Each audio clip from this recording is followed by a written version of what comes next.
ഏതാണ്ട് ഒരു ദിവസം പൂർണ്ണമായി ചർച്ചയ്ക്ക് വേണ്ടി നമ്മൾ മാറ്റിവെച്ചു. 28 സഹാക്കൾ 4 ജില്ലകളിൽ നിന്നായി ചർച്ചയിൽ പങ്കെടുത്തു. ചർച്ച മെച്ചപ്പെട്ട നിലവാരം പുലർത്തിയെന്നാണ് ഞങ്ങളുടെ അഭിപ്രായം.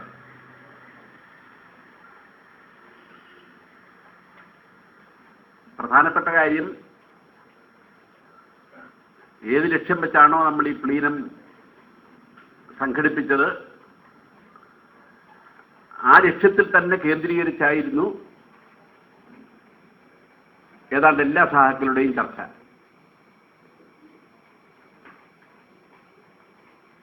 ആ നിലയ്ക്ക് പ്ലീനത്തിന്റെ ലക്ഷ്യം മനസ്സിൽ ഉയർത്തിപ്പിടിക്കാൻ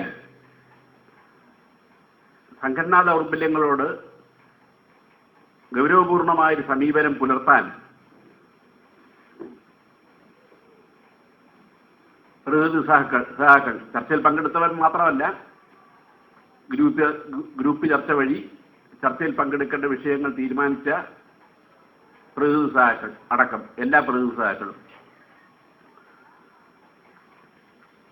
പുലർത്തി എന്നുള്ളത് എടുത്തു പറയേണ്ട ഒരു കാര്യമാണ്.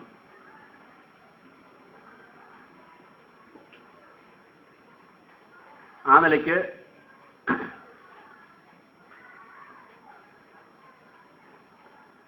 റിപ്പോർട്ടിനോട് നീതി പുലർത്തുന്ന ചർച്ച ആണ് നടന്നത്.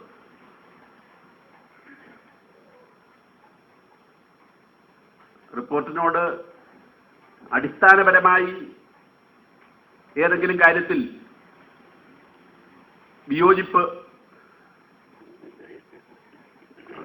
ഉയർത്തുന്ന ചർച്ചകൾ വന്നിട്ടില്ല. എന്നാൽ നിർദ്ദേശങ്ങളുണ്ട്, സമ്പുഷ്ടമാക്കാൻ ആവശ്യമായ അഭിപ്രായങ്ങളുണ്ട്. ആ നിലയ്ക്കെല്ലാം മെച്ചപ്പെട്ട നിലവാരം പുലർത്തിയ ചർച്ചയാണ് നടന്നത്.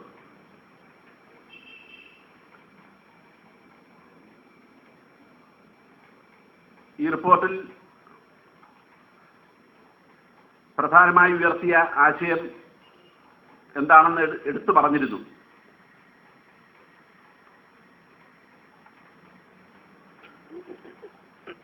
പ്രത്യയശാസ്ത്രപരവും രാഷ്ട്രീയവുമായ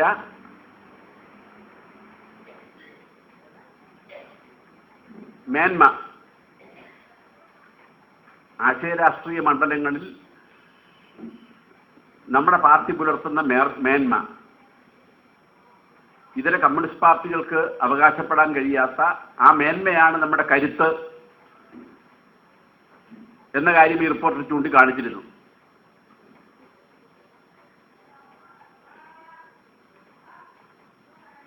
റിപ്പോർട്ടിൽ വ്യക്തമാക്കിയ മറ്റൊരു കാര്യം, ആ മെച്ചപ്പെട്ട ആശയരാഷ്ട്രീയ നിലപാട്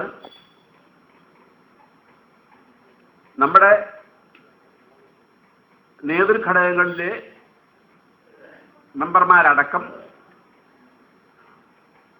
വേണ്ടത്ര ആഴത്തിൽ ഉൾക്കൊണ്ടിട്ടില്ലെന്നുള്ളതാണ് നമ്മുടെ അടിസ്ഥാനപരമായ സംഘടനാ ദൗർബല്യമെന്നും ചൂണ്ടിക്കാണിച്ചിരുന്നു.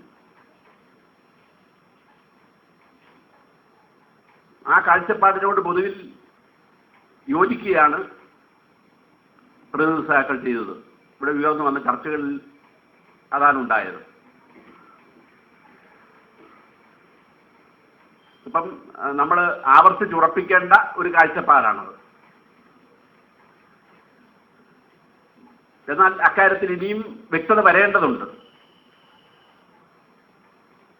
ഉദാഹരണത്തിന്, ശരിയായ ഒരു ആശയ രാഷ്ട്രീയ നിലപാടാണ് നമ്മുടെ പാർട്ടിയുടെ കരുത്ത് എന്ന് പറഞ്ഞു. അപ്പോൾ ഒരു ശരിയായ ആശയ രാഷ്ട്രീയ നിലപാട് ഉയർത്തിപ്പിടിക്കാൻ നമ്മൾ ശ്രമിക്കുന്നുണ്ട്. ആ ശ്രമം നമ്മുടെ പാർട്ടിക്ക് പുറത്തു പോലും അഭിനന്ദനവും മതിപ്പും പിടിച്ചു പറ്റുന്നുമുണ്ട്.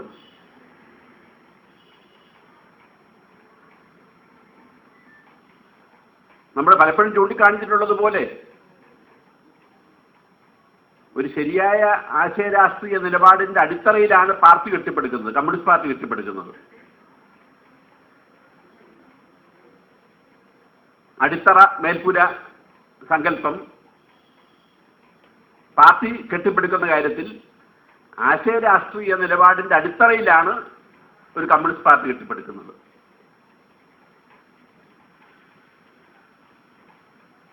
അതുകൊണ്ട് തന്നെ കമ്മ്യൂണിസ്റ്റ് പാർട്ടി മോളിൽ നിന്ന് കെട്ടിപ്പടുക്കുന്ന പാർട്ടിയാണ്. കാരണം ആശയരാഷ്ട്രീയ നിലപാട് ഉയർന്ന ബോധമണ്ഡലത്തിലാണ് നിൽക്കുന്നത്,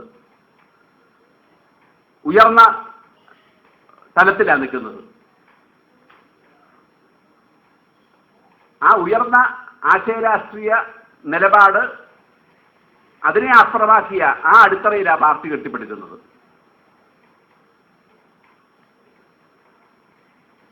അതുകൊണ്ട് തന്നെ പാർട്ടിയുടെ അടിത്തറ മുകളിലാണ് നിൽക്കുന്നത്. ഒരു ശരിയായ ആശയരാഷ്ട്രീയ നിലപാടിലാണ് പാർട്ടി കെട്ടിപ്പടുക്കുന്നത്. അതാണ് അതിൻ്റെ അടിത്തറ. അതുകൊണ്ട് തന്നെ അടിത്തറ മുകളിലാണ് നിൽക്കുന്നത്.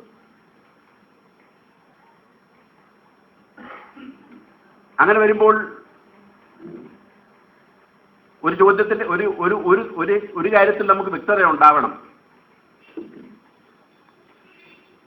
ശരിയായ ഒരു ആശയരാഷ്ട്രീയ നിലപാടാണ് നമ്മുടെ പാർട്ടിയുടെ കരുത്ത് എന്ന് പറയുമ്പോൾ ഒരു വിപ്ലവ പാർട്ടിയുടെ അടിത്തറ രൂപപ്പെട്ട് കഴിഞ്ഞു എന്നാണോ അത് അർത്ഥമാക്കുന്നത്? ഒരു കമ്മ്യൂണിസ്റ്റ് പാർട്ടി കെട്ടിപ്പടുക്കാനുള്ള അടിത്തറ ഭദ്രമായി കഴിഞ്ഞു. കാരണം നമ്മുടെ ശരിയായ ആശയരാഷ്ട്രീയ നിലപാടാണല്ലോ നമ്മുടെ കരുത്ത്. അപ്പൊ അടിത്തറ രൂപപ്പെട്ട് കഴിഞ്ഞു എന്നാണ് അർത്ഥമാക്കുന്നത്.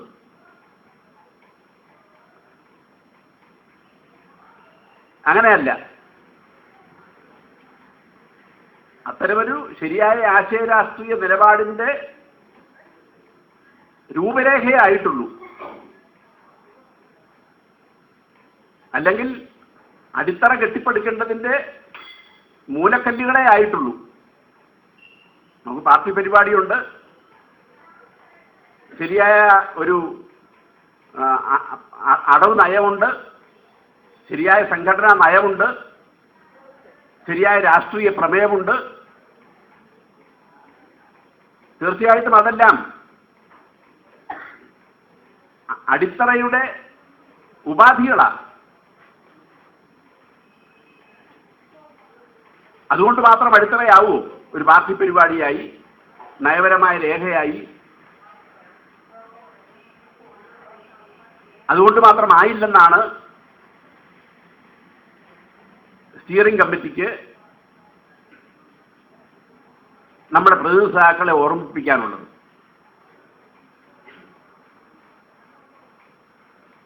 എങ്ങനെയാ ഭദ്രമായ അടിത്തറ രൂപപ്പെടുന്നത്? ആ ശരിയായ ആശയരാഷ്ട്രീയ നിലപാട് മുഴുവൻ പാർട്ടിയുടെയും ബോധമായി മാറണം.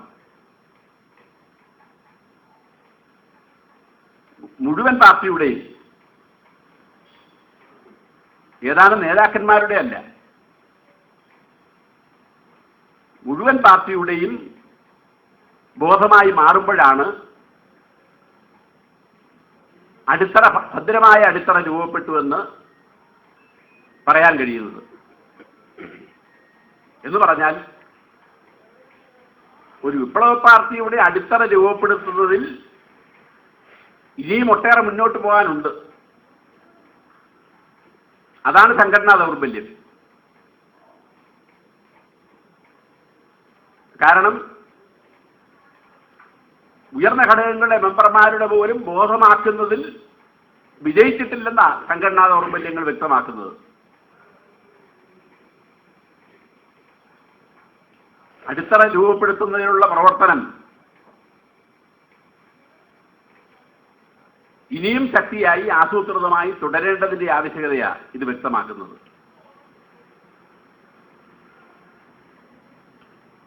ഒരു വിപ്ലവ പാർട്ടിയുടെ അടിത്തറ രൂപപ്പെടുത്തുന്നതിൽ നിന്ന് എത്രയോ അകലെയാണ് നിൽക്കുന്നത് ഇപ്പോഴും.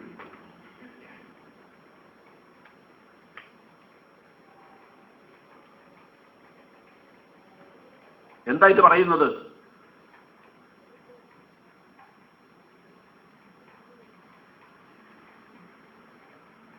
കമ്മ്യൂണിസ്റ്റ് പാർട്ടി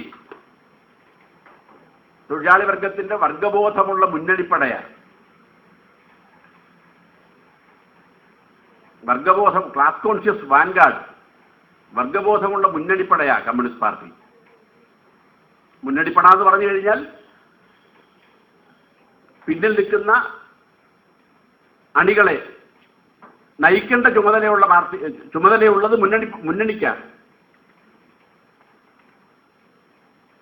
ആ നയിക്കുന്ന ചുമതല കൃത്യമായി നിർവഹിക്കാൻ കഴിയണമെന്നുണ്ടെങ്കിൽ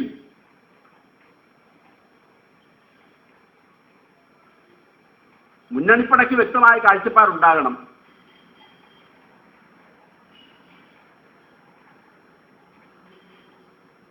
മുന്നണിപ്പട തന്നെ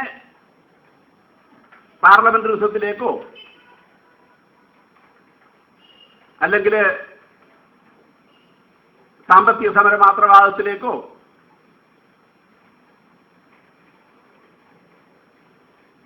അല്ലെങ്കിൽ പ്രസ്ഥാനത്തിന്റെ താൽക്കാലിക താല്പര്യങ്ങളിലേക്കോ പ്രസ്ഥാനത്തിന്റെ തന്നെ താൽക്കാലിക താല്പര്യങ്ങളിലേക്കോ ഒക്കെ ഒതുങ്ങിക്കൂടിയാൽ വർഗത്തെയാകെ വഴിതെറ്റിക്കലാകും അത്. അങ്ങനെ വർഗത്തെയാകെ വഴിതെറ്റിക്കുന്നതിലേക്ക് അത് എത്തുമെന്നാണ് നാനാരാജ്യങ്ങളിലെ കമ്മ്യൂണിസ്റ്റ് പാർട്ടികളുടെ തിരിച്ചടി നമ്മളെ ഓർമ്മിപ്പിക്കുന്നത്. സോവിയറ്റ് യൂണിയനിലാണെങ്കിലും നമ്മുടെ രാജ്യത്താണെങ്കിലും കമ്മ്യൂണിസ്റ്റ് പാർട്ടികളുടെ അനുഭവം പഠിപ്പിക്കുന്നത് മുന്നണിപ്പടയ്ക്ക് തെറ്റുപറ്റിയാൽ, ലക്ഷ്യത്തീയതി വ്യതിചലിച്ചാൽ പ്രസ്ഥാനമാകെ പുറകോട്ടടിക്കപ്പെടും. അത്തരം തിരിച്ചടിയുടെ അനുഭവങ്ങളിൽ നിന്ന് പാഠം ഉൾക്കൊണ്ട് അത്തരം തിരിച്ചടികളിൽ നിന്ന് മുക്തമായി നിൽക്കാൻ കഴിയുന്ന ഒരു പ്രസ്ഥാനം ഉണ്ടാക്കണമെന്നുണ്ടെങ്കിൽ നേതാക്കളായ കുറച്ചു പേർക്ക് മാത്രം ആശയവ്യക്തത പോരാ. PB മുതൽ ബ്രാഞ്ച് വരെ പാർട്ടിയിൽ അടിമുടി ശരിയായ ആശയവ്യക്തത അതിപ്രധാനമാണ്.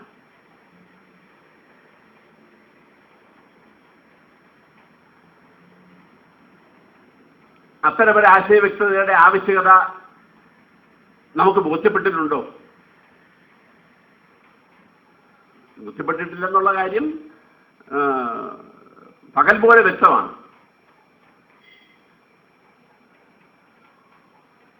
അപ്പൊ നമുക്ക് ഏറെക്കുറെ എല്ലാമായി എന്ന ധാരണ അത്യന്തം അപകടം ചെയ്യും.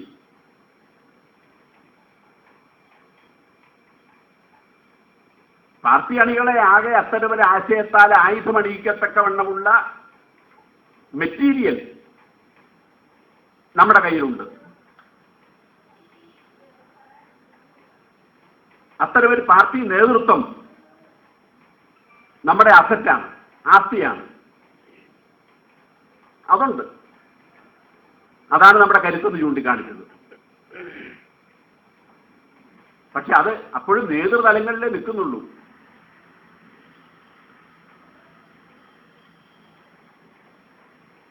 ആ സാരമായ ദൗർബല്യം തിരുത്തേണ്ടതുണ്ട്. കാരണം തൊഴിലാളികളെ സംഘടിപ്പിക്കുന്നത്, കൃഷിക്കാരെ സംഘടിപ്പിക്കുന്നത്, അങ്ങനെ തൊഴിലാളികളെയും കൃഷിക്കാരെയും സംഘടിപ്പിക്കുന്ന വേളയിൽ അതത് സന്ദർഭത്തിനൊത്ത് അതിന് പറ്റുന്ന അടവുകൾ ആവിഷ്കരിക്കുന്നത്, പാർലമെന്ററി പ്രവർത്തനത്തിൽ ഏർപ്പെടുന്നത്, ഇതെല്ലാം നേതൃത്വം മാത്രമല്ല. ഈ നാനാമുഖ പ്രവർത്തനങ്ങളിൽ പ്രസിദ്ധീകരണം ഇറക്കുന്നത്, ഈ നാനാമുഖ പ്രവർത്തനങ്ങളിൽ പങ്കെടുക്കുന്നത്, ആ പ്രവർത്തനം മുന്നോട്ട് കൊണ്ടുപോകുന്നത് പാർട്ടി ആകെ ചേർന്ന് അത് നടത്തുമ്പോൾ പാർട്ടിക്കാകെ ആ ബോധമില്ലെങ്കിൽ ഇവിടെ ഓരോ സന്ദർഭത്തിനും വഴിതെറ്റാം.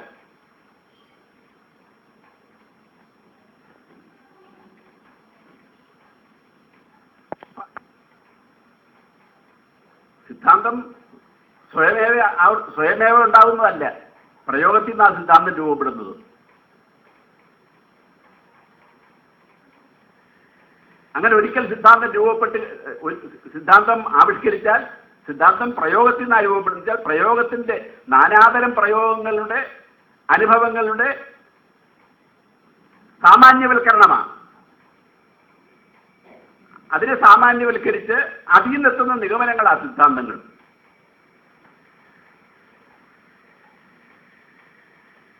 പക്ഷെ അങ്ങനെ സിദ്ധാന്തം ആവിഷ്കരിച്ചാൽ നാനാതരം പ്രയോഗങ്ങളുടെ അനുഭവങ്ങളിൽ നിന്ന് അവയെ സാമാന്യവൽക്കരിച്ച് സിദ്ധാന്തം ആവിഷ്കരിച്ചാൽ അത് വീണ്ടും അത് പ്രയോഗത്തിന് വേണ്ടിയാണ് ഉപയോഗിക്കുന്നത്. കൂടുതൽ മെച്ചപ്പെട്ട പ്രവർത്തനത്തിന് വേണ്ടി, കൂടുതൽ മെച്ചപ്പെട്ട പ്രയോഗത്തിന് വേണ്ടി ആ സിദ്ധാന്തത്തെ ഉപയോഗപ്പെടുത്തുന്നത്. പ്രയോഗത്തിൽ നിന്ന് ആവിർഭവിച്ച സിദ്ധാന്തത്തെ കൂടുതൽ മെച്ചപ്പെട്ട പ്രയോഗത്തിന് വേണ്ടിയാണ് ഉപയോഗപ്പെടുത്തുന്നത്. പ്രയോഗമാണ് സിദ്ധാന്തത്തിന്റെ അളവുകോൽ, സിദ്ധാന്തത്തിന്റെ മാനദണ്ഡം, ഒരകല്ല്.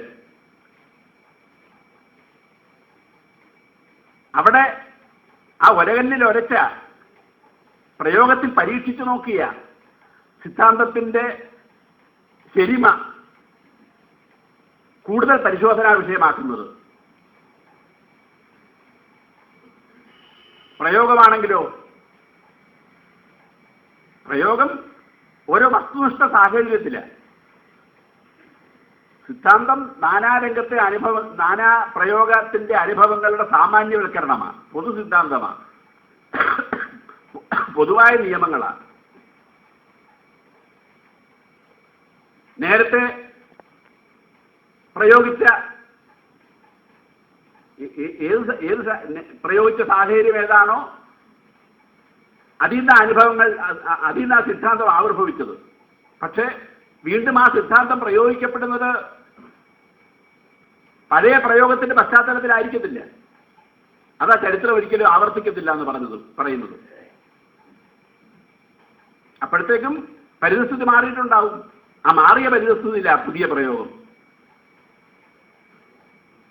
ആ മാറിയ പരിതസ്ഥിതിക്കനുസരിച്ച് സിദ്ധാന്തം എത്രമാത്രം ആ മാറിയ പരിതസ്ഥിതിക്ക് പൊരുത്തപ്പെട്ടതാകുമെന്നാണ് പരീക്ഷിക്കപ്പെടുന്നത്. അങ്ങനെ പരീക്ഷിക്കപ്പെടുമ്പോൾ നേരത്തെ ഇല്ലാത്ത പുതിയ അനുഭവങ്ങൾ ഉണ്ടാവും. ആ പുതിയ അനുഭവങ്ങൾ ഉപയോഗപ്പെടുത്തി സിദ്ധാന്തത്തെ കൂടുതൽ പുഷ്ടിപ്പെടുത്താം. അത് ഉപയോഗപ്പെടുത്തിക്കൊണ്ട്, അങ്ങനെ കൂടുതൽ പുഷ്ടിപ്പെട്ട സിദ്ധാന്തത്തെ ഉപയോഗപ്പെടുത്തിക്കൊണ്ട് പ്രയോഗം വീണ്ടും മെച്ചപ്പെടുത്താം. അങ്ങനെ ആ സിദ്ധാന്തവും പ്രയോഗവും തമ്മിലുള്ള വൈരുദ്ധ്യാത്മകമായ ബന്ധം. പ്രയോഗത്തിന് സിദ്ധാന്തം ആവിഷ്കരിക്കപ്പെടും, അത് വീണ്ടും പ്രയോഗത്തിൽ പരീക്ഷിക്കപ്പെടും, ആ പരീക്ഷണത്തിന്റെ പുതിയ അനുഭവങ്ങൾ വരും, അത് ഉപയോഗപ്പെടുത്തുകൊണ്ട് സിദ്ധാന്തം കൂടുതൽ സമ്പുഷ്ടമാക്കും.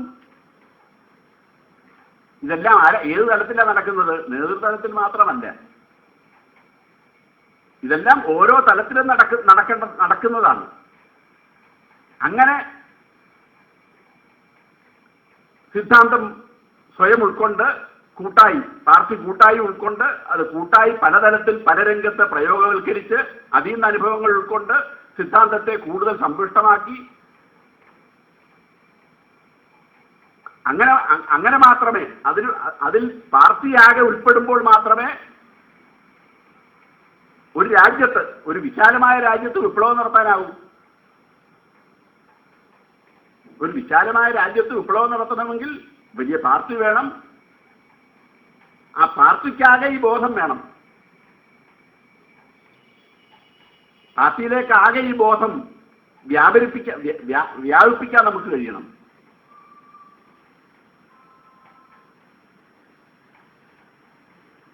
ഇവിടെ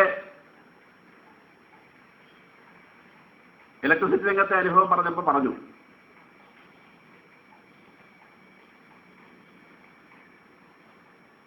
അവിടെ കാറ്റഗറി ആയിട്ടാണ് തൊഴിലാളികളെ സംഘടിപ്പിക്കുന്നത് എന്ന വിമർശനം വന്നിരുന്നു.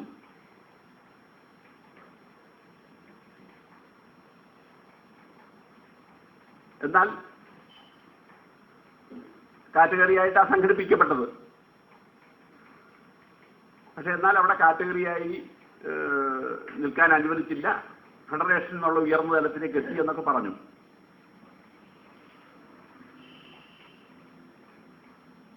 അതാ ഞാൻ പറഞ്ഞത്, സിദ്ധാന്തം പ്രയോഗിക്കുന്നത് ഓരോ വസ്തുനിഷ്ഠ സാഹചര്യത്തിലാണ്. ആ വസ്തുനിഷ്ഠ സാഹചര്യങ്ങൾക്കനുസരിച്ച് സിദ്ധാന്തം സാമാന്യമായ നിയമമാണ്. ആ നിയമത്തെ ഓരോ വസ്തുനിഷ്ഠ സാഹചര്യത്തിലും പ്രയോഗിക്കുമ്പോൾ ആ വസ്തുനിഷ്ഠ സാഹചര്യങ്ങൾക്കനുസരിച്ച് പ്രയോഗിക്കേണ്ടി വരും.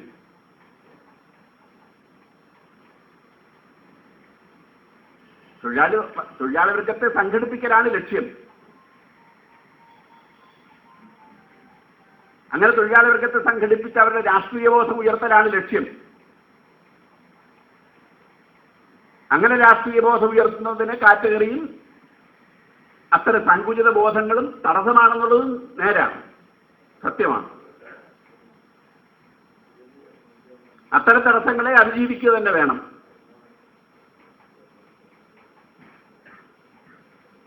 പക്ഷേ നമ്മൾ കമ്മ്യൂണിസ്റ്റുകാരെ അല്ല സംഘടിപ്പിക്കുന്നത്, തൊഴിലാളികളെയാണ് സംഘടിപ്പിക്കുന്നത്.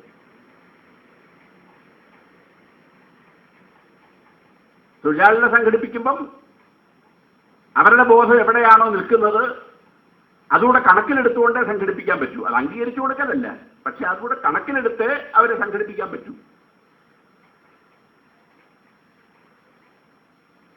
എങ്കിലേ അത് ആ പരിതസ്ഥിതിക്ക് ഒത്തതാകത്തുള്ളൂ. പരിതസ്ഥിതിക്ക് ഒത്തതായെങ്കിലേ നമ്മൾ ഉയർത്തുന്ന മുദ്രാവാക്യം, നമ്മൾ മുമ്പോട്ട് വെക്കുന്ന സമീപനം പരിതസ്ഥിതിക്ക് ഒത്തതായെങ്കിലേ പരിതസ്ഥിതിയുമായി പൊരുത്തപ്പെടൂ. പരിതസ്ഥിതിയുമായി പൊരുത്തപ്പെട്ടെങ്കിലേ അത് തൊഴിലാളികൾ ഏറ്റെടുക്കൂ.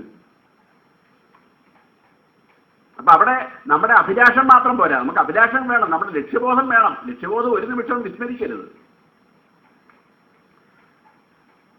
പക്ഷേ ആ ലക്ഷ്യബോധത്തിലേക്ക് അവരെ നയിക്കണമെങ്കിൽ അവരെവിടാൻ നിൽക്കുന്നതെന്ന് മനസ്സിലാക്കി അവരുടെ ബോധത്തിലേക്ക് കടന്നു ചെല്ലത്തക്കവണ്ണം പറ്റുന്ന അടവുകൾ ആവിഷ്കരിക്കേണ്ടി വരും. അപ്പൊ കാറ്റഗറിയായി സംഘടിപ്പിക്കേണ്ടി വന്നെന്ന് വരാം. അങ്ങനെ കാറ്റഗറിയായി സംഘടിപ്പിക്കേണ്ടി വന്നാൽ അതിലല്ല പെട്ട കിടക്കുന്നത്.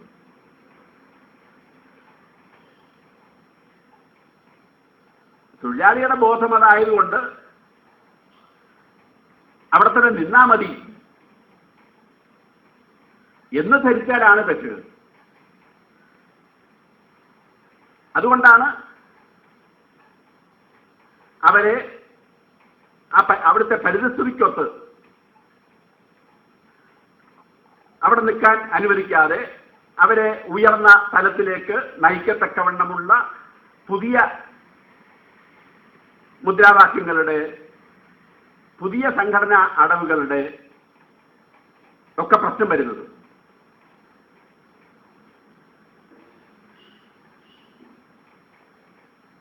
അപ്പൊ ഇവിടെ സംഘടനയുടെ രൂപം കാറ്റഗറി വേണോ, പൊതു വേണോ, ഇതുപോലുള്ള കാര്യങ്ങൾ അതൊക്കെ അടവിന്റെ പ്രശ്നമാണ്. അതിനെ ഒരു തത്വത്തിന്റെ നിലവാരത്തിലേക്ക് ഉയർത്തേണ്ട കാര്യമില്ല. പക്ഷെ തത്വം വേണം. ഏതുതരം അടവുകൾ സ്വീകരിക്കുമ്പോഴും ആ അടവുകളെല്ലാം നമുക്കൊരു തന്ത്രപരമായ ലക്ഷ്യമുണ്ട്. ആ തന്ത്രപരമായ ലക്ഷ്യത്തിലേക്ക് നയിക്കാൻ ഉതകുന്നതാകണം എന്ന ഒരു തത്വമുണ്ട്. ആ തത്വം വിസ്മരിച്ചാലാണ് കുഴപ്പം. ആ തത്വത്തിൽ നിന്ന് വേർപെടുത്തി പ്രായോഗികതാവാദത്തിനടിപ്പെട്ട് ഇത്ര പ്രായോഗികമാവും എന്നുള്ള നിലയ്ക്ക് പ്രായോഗികതാവാദത്തിനടിപ്പെട്ട് തൊഴിലാളികളുടെ ബോധത്തിന് ഒത്ത കമ്മ്യൂണിസ്റ്റുകാരും ആ ബോധത്തിന് കീഴ്പ്പെട്ടാൽ അത് തെറ്റ്. എന്നാൽ നമുക്കിങ്ങനെ ലക്ഷ്യമുണ്ട് എന്ന കാര്യം മാത്രം ഉരുവിട്ട് നടക്കുക, ഇത്ര ഒരു ലക്ഷ്യം ഞങ്ങൾക്കുണ്ട് എന്നുള്ള കാര്യം ഉരുവിട്ട് നടക്കുക. അതുകൊണ്ട് ആ ലക്ഷ്യമുള്ളത് കൊണ്ട് കാറ്റഗറിയായി സംഘടിപ്പിക്കുന്നത് മഹാപാപം എന്നൊക്കെയുള്ള കേവലമായ തത്വങ്ങളിലെത്തിയാൽ എവിടെയാ അപകടം സംഭവിക്കുന്നത്? നമുക്ക് തൊഴിലാളികളെ സംഘടിപ്പിക്കുക, അവരെ ഉയർന്ന വർഗബോധമുള്ളവരാക്കി മാറ്റുക, വിപ്ലവം നിർവഹിക്കാൻ ചുമതലയുള്ള ബോധത്തിലേക്ക് അവരെ ഉയർത്തുക എന്ന ലക്ഷ്യം നടക്കാതെ പോകും.